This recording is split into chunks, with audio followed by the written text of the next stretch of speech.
हिवरखेड पूर्णा येथे जय मल्हार यात्रा महोत्सवात वाघे मुरळी भव्य स्पर्धा पार पडली।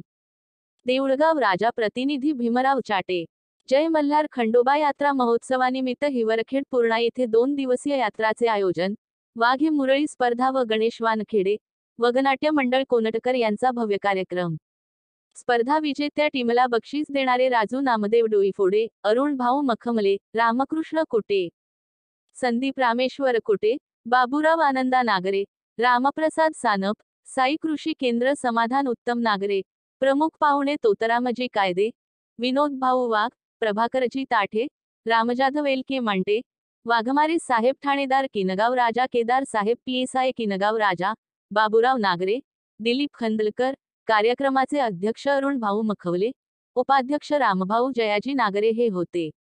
तर पंचक्रोशीतील सर्व वाघे मुरळी स्पर्धकांनी या स्पर्धेमध्ये भाग घेतला व खंडोबा भक्तांना रोमांचक आनंद दिला व 19 डिसेंबर 2023 ला मंगळवारला रात्री 9 वाजता गणेश वानखेडे वगनाट्य मंडळ कोनटकर यांचा भव्य दिव्य कार्यक्रम आयोजित आहे।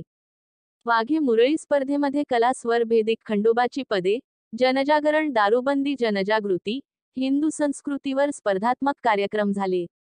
सरपंच करुणा वाघमारे, उपसरपंच शकुंतला नागरे, सर्व ग्रामपंचायत सदस्य, तंटामुक्ती अध्यक्ष सुधाकर रामभाऊ वाघ, किनगाव राजा पोलीस स्टेशनचे सहकार्य लाभले। सालाबादप्रमाणे चालणारा हा यात्रा महोत्सव मोठ्या प्रमाणात लोकोत्सव होत आहे। मोठ्या प्रमाणात लोकांमध्ये जनजागृती होत आहे।